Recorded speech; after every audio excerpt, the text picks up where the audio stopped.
নমস্কার, আমি বন্দনা। আমার কিচেনে আপনাদের সবাইকে স্বাগত জানাই। আজকের রেসিপি নিরামিষ আলুর দম। দেখে নেওয়া যাক আজকের এই রেসিপিটি।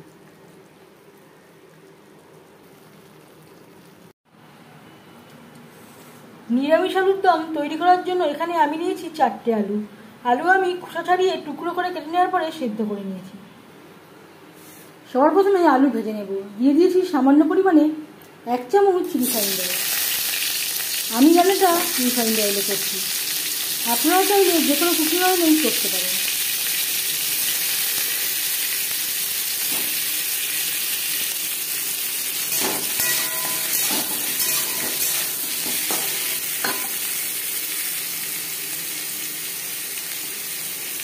আর লাগছে স্বাদ মতো লবণ, পরিমাণ মতো হলুদের গুঁড়ো। লবণ হলুদ দিয়ে আলু ভেজে নেব। আলু হালকা করে ভাজা হয়ে গেছে, একটা পাত্রে উঠিয়ে নেব। আর নিয়েছি চায়ের কাপের 1 কাপ চিনেবাদাম। চিনেবাদাম আমি ড্রাই রোস্ট করে নিয়েছি আর খোসা ছাড়িয়ে নিয়েছি। এতে দিয়ে দেবো 5-6টা কাঁচা লঙ্কা। আমি আর আদার ব্যবহার করলাম না, আপনারা চাইলে সামান্য পরিমাণে আদার ব্যবহারও করতে পারেন। অল্প অল্প করে দুধ অ্যাড করে এর একটা পেস্ট আমি তৈরি করে নেব। অল্প অল্প করে দুধ অ্যাড করে চিনেবাদাম ও কাঁচা লঙ্কা আমি বেটে নিয়েছি। আলু ভেজে নেওয়া কড়াইতে আবারও তেল দিয়েছি। দিয়ে দিলাম একটা ছোটো সাইজের তেজপাতা, 1 চামচ পাঁচফোড়ন। তেজপাতা আমি টুকরো করে নিয়েছি। 20-25 সেকেন্ড পাঁচফোড়ন তেজপাতা ভেজে নেওয়ার পর দিয়ে দেবো চিনেবাদাম, কাঁচা লঙ্কা ও দুধ, যেটা আমি একসাথে বেটে নিয়েছি। আর দিয়ে দেবো মিক্সচারের জারটা দিয়ে জল।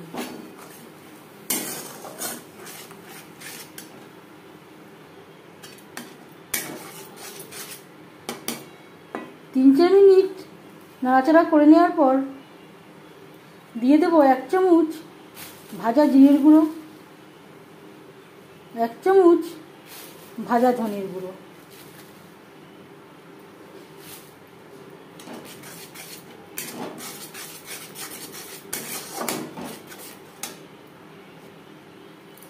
আর দিয়ে দিলাম জল, মশলা কষাবার সুবিধার জন্য। যেহেতু চিনেবাদাম রয়েছে, তলা লেগে যাওয়ার সম্ভাবনা থাকতে পারে।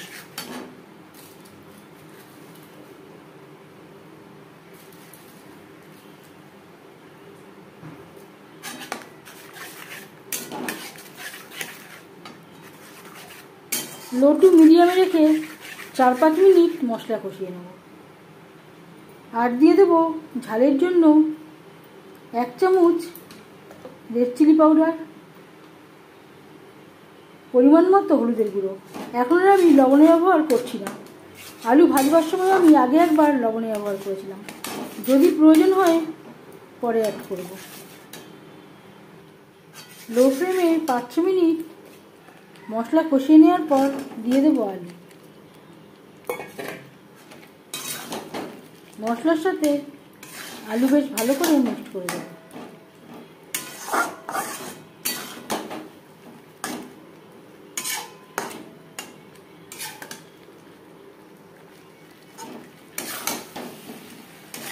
মশলার সাথে আলু আরও 3-4 মিনিট রান্না করব। মশলার সাথে আলু বেশ ভালো করে কষিয়ে নেওয়ার পর দিয়ে দেব জল। জল কতটা অ্যাড করবেন সেটা সম্পূর্ণ নির্ভর করছে আপনার উপর। যেহেতু এখানে চিনেবাদামের পেস্ট রয়েছে, ঠান্ডা হলে অনেকটাই ঘন হয়ে যাবে। গ্রেভির সাথে আলু বেশ ভালো করে মিক্সড করে দেব। গ্রেভির সাথে আলু আরও 4-5 মিনিট রান্না করব।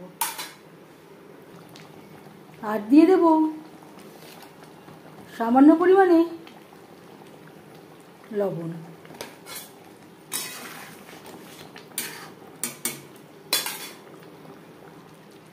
আর দিয়ে দেব 1 চামচ চিনি।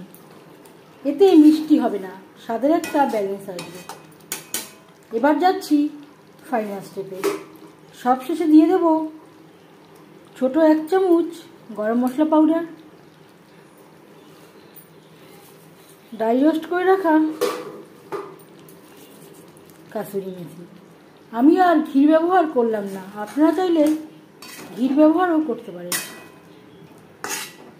গরম মশলা পাউডার ও কাসুরি মেথি আলুর সাথে বেশ ভালো করে মিক্সড করে দেওয়ার পর গ্যাসের ফ্লেমটা বন্ধ করে দেব। 10 মিনিট থেকে স্ট্যান্ডিং টাইমে রাখবো।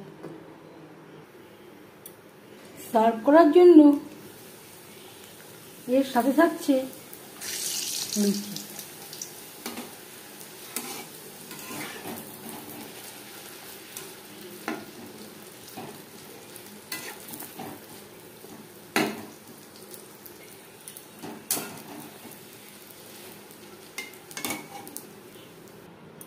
এবার যাচ্ছি সার্ভ করার প্রসেসে।